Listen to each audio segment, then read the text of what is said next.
move on to Antonio Conte. I don't need... What's happened here then? Because I'm stuck. Yeah, I mean, I suppose it's come as a surprise and not at the same time. We all knew behind the scenes that things weren't going as planned.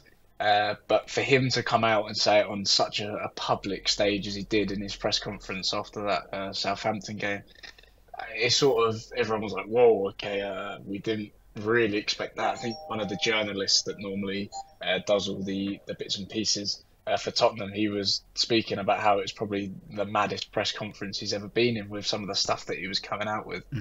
I just think that Conte started to almost sever his relationship now with the club. He's gone in to sort of protect his own ego and protect his own career for his future job. But I do agree with him with some of the things that he said.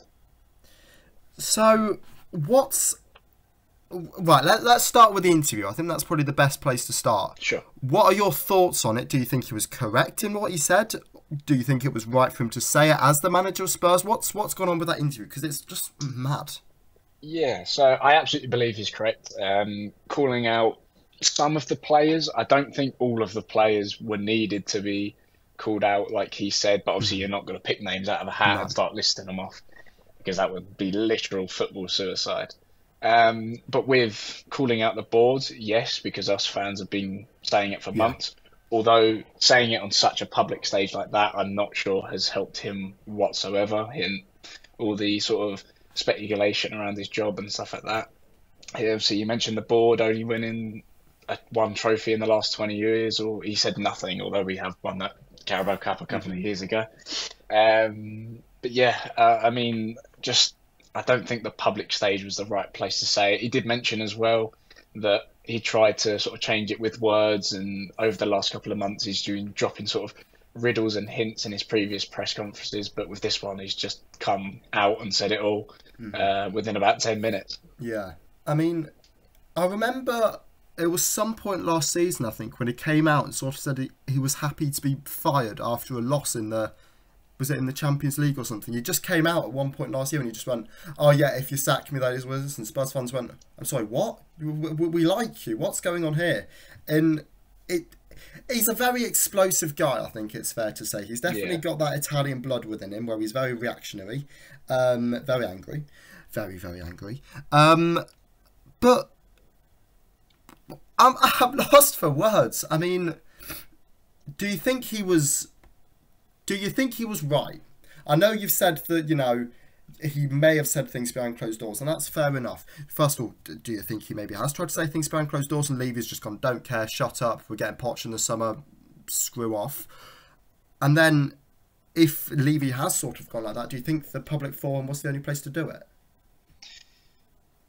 Since sort of January time, I think it's been well known that at the end of the season that we were going to part ways. Tottenham have the 12-month extension period to trigger in his contract, but I think everyone knows that's not going to happen. So he was going to leave at the end of the season no matter what.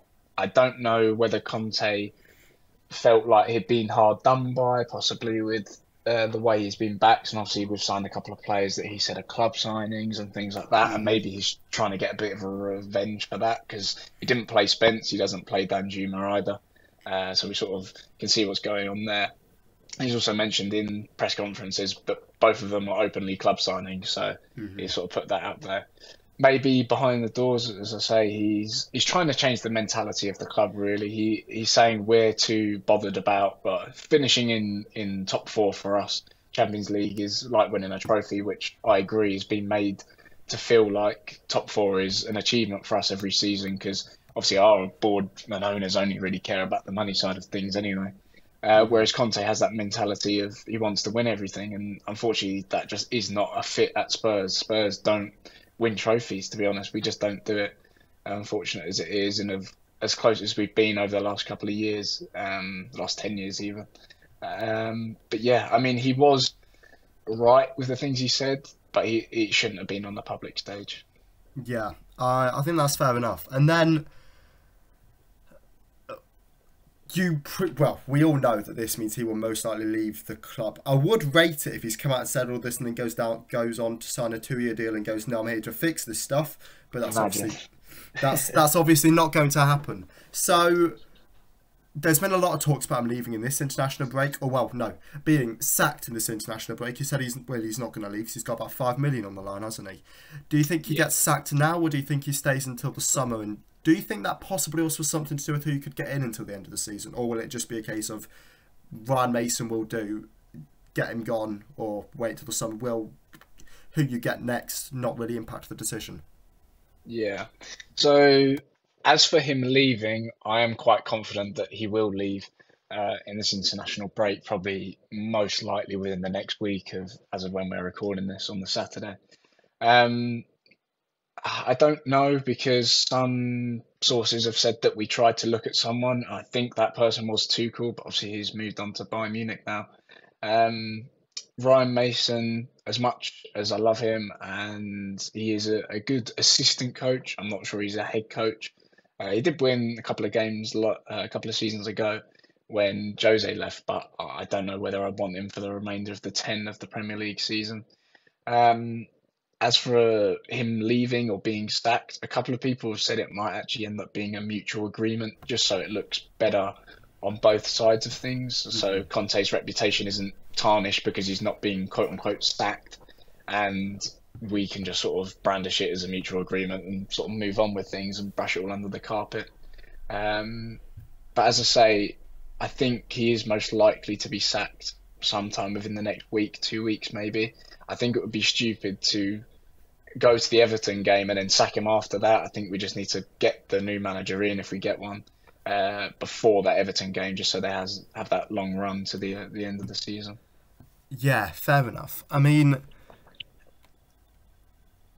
it's such a strange situation because you don't find managers go against, players and the board this easily, and if they do, they usually do go pretty quickly. I haven't got it down the plan, but I am sort of interested here. How do you predict the season playing out if you were to keep hold of him? Because surely he doesn't care and the players then don't care. Yeah, as you say, it's such a weird one that where we're sitting in the league, where we're fourth at the moment, a couple of points behind United. We could have even gone third if we beat Southampton the other week. So you think a club that are in third place, which for Tottenham is quite good and above expectations because we're normally around that fourth or fifth. And we're talking about sacking our manager, which would seem absolutely crazy to any outsiders, really, and I sort of agree. If he did end up staying till the end of the season, as you say, the players know they're not playing for him, essentially. There's no reason why they should be putting in 100%, although they should be, because they should be playing for the badge for the club, not for the man that's in charge. But I do have confidence that we may be able to pick Champions League solely on the fact that Chelsea and Liverpool are not playing too well this season.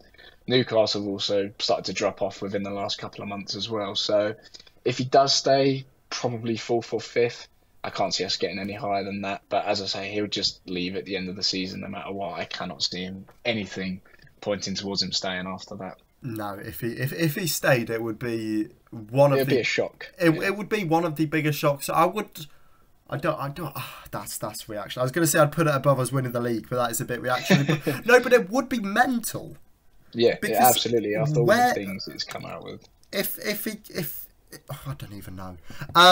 We'll go more into detail on who's going to replace him a little bit later on in the show. But who is your number one option to replace him? Get me Julian Nagelsmann as soon as possible. Is that it? It's just Nagelsmann done. Get him in. As you say, we'll go into it a little bit later, but I will say it was Enrique, and now with the whole incredibly insane situation, almost as insane as this Conte situation, the fact that Nagelsmann is available on the market, we should be going all out for him at the moment. Yeah. I must say, the Nagelsmann one's mental, and that also means that Poch will stay available. Exactly.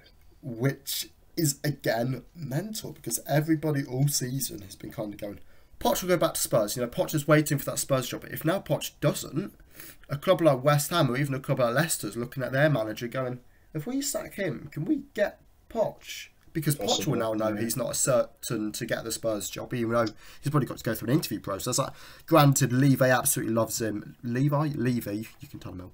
Levy absolutely loves him, and might just get him back as a yes man. But that's an interesting one there. But Nagelsmann is the number one for you, and I must say I've got to agree because he is incredible. Exactly. If he stays on the market until the summer, Real Madrid will be interested, as I think Liverpool might be. I know they've got Klopp, and I know they love Klopp. But Nagelsmann is the long-term successor to Klopp, I do feel. So that could be an interesting one going on there. And then I think most clubs in Italy are interested. You could see possibly Inter and Juve sacking their managers or moving on from their managers this summer. PSG as well. So there's going to be a lot of interest in him. But we'll move back to Conte, and especially the Paratici-Conte partnership. Because we've sort of spoken on the issues with recruitment, the issues on signing people like Jed Spence, and Dan Juma, who is how many minutes he's played in the league? Like 3 or something, isn't it? Like 30 odd. He's played almost nothing. Yeah. I think he's got, in sort of FA Cup, he's got about 50, 60 minutes, if that. Mental. Like, that is genuinely mental. For a player that was, going to go to Everton and probably help them stay up and stuff. He probably wishes he went to Everton now. He probably does. Why does he want to be here just to sit on the bench? And a player wishing they went to Everton, something must be mentally wrong with them. So there is something going on. But I know these things are possibly down to Levy, but you also have to put them at the door to Paratici. And Paratici and Conte should have been a match made in heaven. So has there been a breakdown of the relationship between these two, or just what's gone on? Because these two should have worked really well together. Yeah, obviously Paratici, Conte have both worked with each other a couple of times now. They're at Juve together. And I actually think that is where the problem has stemmed over the past couple of months, was their time at Juve. Obviously, with Paratici, we all know what's going on there with the sort of scandalous accounting and fraud and all of that stuff. So we won't get too deep into that. But I do think that's had an effect on Conte. He's almost seen his best mate practically disappear from the club. Normally, every match day from where I'm sitting in my season ticket seat, you can see him sitting on the bench next to all the subs. He's mouthing off the players, making sure they're doing the job. But over the last couple of months, since that first hearing, he has completely vanished. He's not seen anywhere.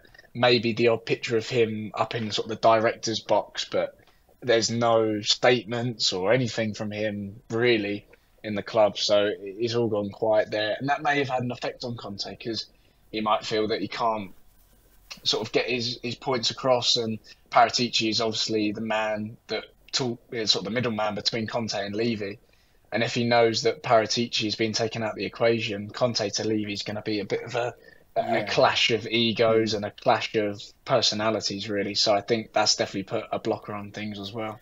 Yeah, and there's a couple of things that have come out of that. First of all, I want to discuss sort of the player attitude within the club. That I can't remember what I was watching, but I was watching something the other day, and it went back to the Spurs documentary, but we'll go on to that in a second. Does Paratici leave now then? If Conte's going, and with all the stuff going on with Paratici, can you see him moving on? Because if he is sort of going quiet, he should be a public figure. Speaking for Spurs, but he's going quiet. Surely that's not the best thing for the club. Yeah, so I think it's in about 3 weeks' time. There is the hearing of the appeal for the bans and stuff that Paratici picked up. In that hearing, it'll either be that he's cleared of everything, or it will be that the ban will extend to all forms of football, not just Italian football. Okay. So I think it's going to be a case of he either is told he can stay, but then will probably leave at the end of the season along with Conte, or he'll be gone within the next sort of month, 3 weeks to a month. Okay. Because a manager like Pochettino, a manager like Nagelsmann is going to want control in the club. He's going to want control over things he can do, and having that director of football there is going to massively clash with that responsibility. Yeah, especially if it's not a man that they want as well, because it is clear that Conte has kind of gone to the club for Paratici, and it's a big mess. I did touch on it before, but I do want to touch on this player culture. I was listening to something the other day, and the Spurs documentary, Danny Rose is talking to Jose, who's the manager at the time, and doesn't like what he hears about the loan move, and he goes, "I'm going to go and speak to Daniel." So the manager isn't even seen as the top person in Spurs, clearly, at least under Jose, and you'd presume it's probably the same under Conte. The players seem to be a little, I don't want to say the players seem stuck up, and it could just be the Danny Rose case, but that seems quite a normal thing, just to go, I'm off to go and speak to Daniel, I don't like what I've heard from you, I'm off to go and have a sit down with Daniel Levy. Is this it's a bigger issue than Conte, because Spurs can't win trophies. Third in a 2-horse race. But you knew I had to get there. You knew I had to. But Spurs can't win trophies. There is a big thing within the club about this. So where does it come from? Yeah, I know this is what the clip you're referring to, and the problem is with that clip, we're never really given the context of the entire situation. So when he was saying, I'm going to speak to Levy, that could mean, number one, as you mentioned, he's going to speak to him, say he's not happy. Or number two, that could mean he's going to hand in a transfer request to the chairman, which would sort of make a bit more sense. Yeah, saying, like, I'm not happy here, I want to move clubs.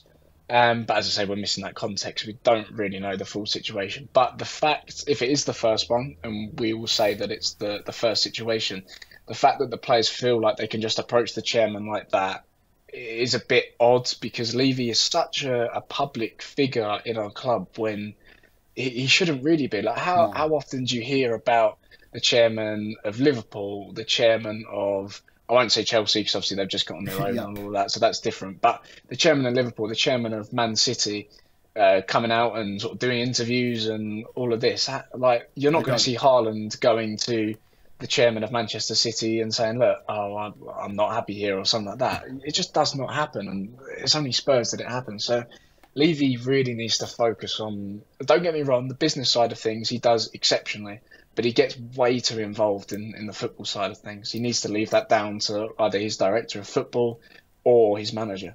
Mm-hmm. And then I guess we can finish off this section, which is tied in really nicely, which I didn't plan it to, with the final question. Is this all Levy's fault? If we're talking about the immediate situation, I'm not sure, because of the way Conte called out the club and stuff, so he has a bit of responsibility there. But if we're looking at the wider picture of things, yes, it comes down to Levy, the chairman, and our owner, or ENIC, the company, and Joe Lewis, the individual. It all comes down to them. I think we've had, I saw a stat the other day, 16 managers in the last 20 years. 16, do you know how nuts that is? And people like Redknapp and Pochettino account for sort of 40% of that time as well. So the sheer amount of managers that we've had and the failure to back them. Now, don't get me wrong, we've spent money, but our recruitment is also exceptionally poor as well. And you look at, I think there was a stat that Sky Sports put out the other day. I think it was a little bit off, but roughly speaking, Conte, I think, has signed sort of 12 players in the time that he's been here. And we've spent about £190 million, there or thereabouts.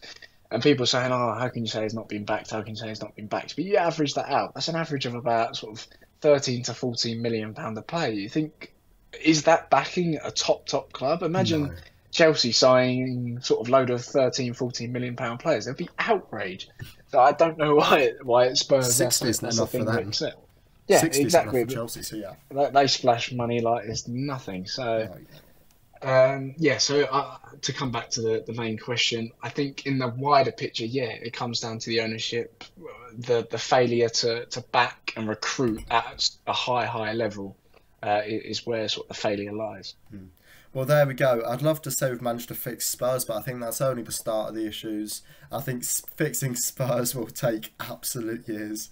But yeah, that's what's going on at Spurs. And with Conte, we'll take a short break here.